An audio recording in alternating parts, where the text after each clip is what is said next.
Leadership story. Like some of the other guests here and Nancy too, I got involved in some work with the Center for Teaching Quality back in around 2009, and one thing led to another, and I had a very fortunate opportunity to enter what we call a teacherpreneur role and a hybrid role. And the situation was unusual because there was funding in place from a grant to release me part of the day. And I did that for a couple of years with the support of CTQ. And that work that I was doing during my non-teaching time was mostly at that time focused on educational policy issues. So we had various projects that included building a teacher advisory council here in Seattle Public Schools. And I should stop for a minute. I teach high school social studies and Spanish at a high school in North Seattle within Seattle Public Schools, which is a district of about 100 schools, 55,000 students or so. And my high school is approximately 1,400 students. So just a little bit of context. This is my second year in this school, and the previous 13 years I was teaching in a different high school in a different part of the city. So back to the story, policy related work for a couple of years. We built a teacher advisory council, which was a cool project where we brought together 21 teachers from around the district, and these teachers went through some education, learning about some different policy issues like teacher evaluation and so on. And then this group had the ear of the superintendent and the union president, not as a decision-making group, but a group of teachers that represented all regions of the district, all levels, different programs, and so on, so that they could get some informed insight from educators before making high-stakes decisions. So that was the type of work I was doing. And then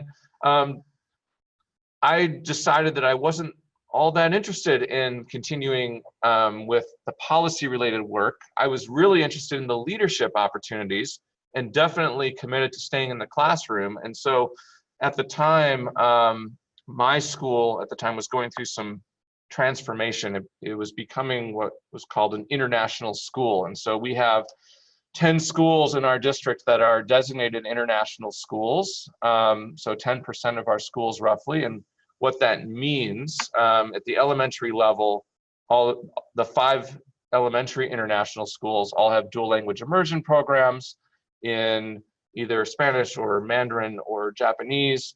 But at the same time, while language is a big part of it, we also have tried to have a whole school approach with an intentional vision in our international schools here of developing global citizenship skills and competencies in our students.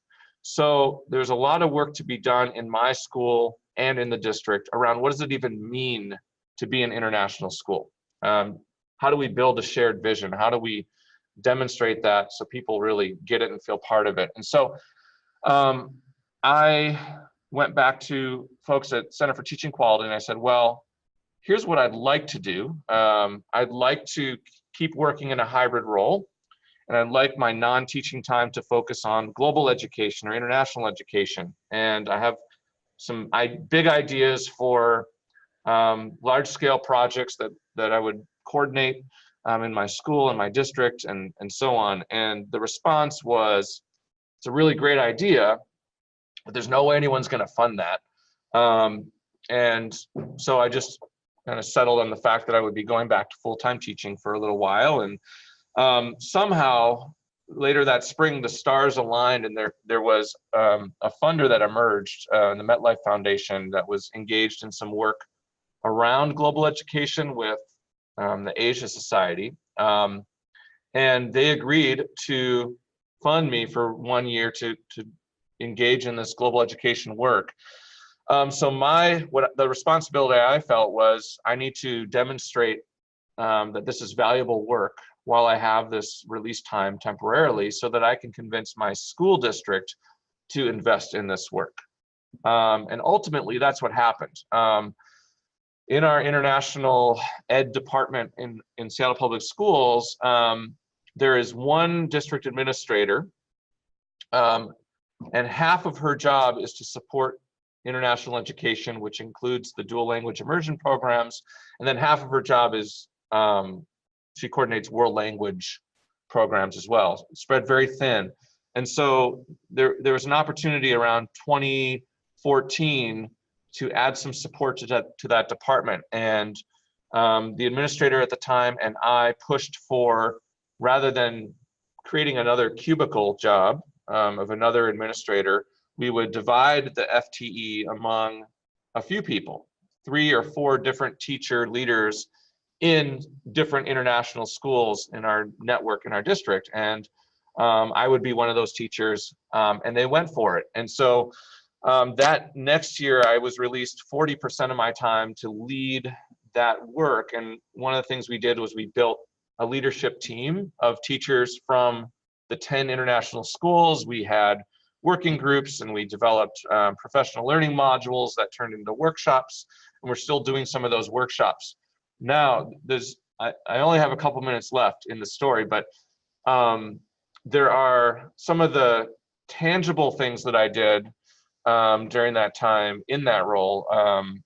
I worked within my school to coordinate some large-scale projects. We had this event for 4 years in a row called World Water Week, which was an attempt to engage the school, the whole school, students, staff, parents, in a global issue, to create an experience where they would feel engaged as a member of an international school community.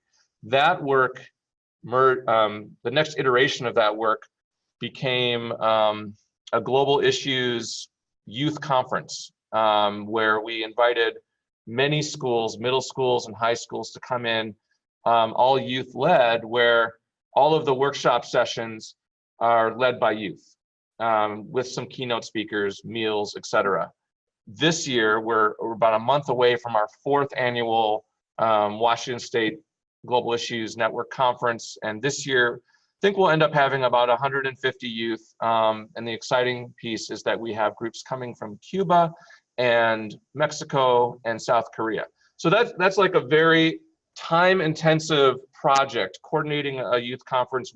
I'm working with groups of high school students in 2 different schools. We meet on Zoom weekly to have our core leadership meetings. We have different committees working. There's no way, or I guess I shouldn't say there's no way. It would be much more difficult for me to do that work if I didn't have some time to do it. Now, this year, I actually am not in a hybrid role because it just was not possible with the master schedule of my current school. So I'm actually working in a 1.2 contract. So I have a supplementary contract to do much of this work that I'm doing. But so it's been challenging this year because I haven't had the time and space as I've had in the past, and I'm realizing how sweet it really was to be in that hybrid role. But at the same time, I'm doing leadership work that I'm passionate about, and I'm being paid to do it. And I can flex my time so that, you know, if I need to work on that conference, because that's happening right now during my prep period, I'm comping that time. So I know, just to get probably too technical, I know that I have about 7.5 hours a week of funding that's paying me to do my international ed work. And so I can flex my time. I can work during my prep period. I can do some in the evening or on the weekend after school. There's still some autonomy built in there, even though I don't have the hybrid role this year. And that could change next year. I might get it back depending on funding. So that's where I'm at. My little niche is global education. And I'll stop there for now. Thank you.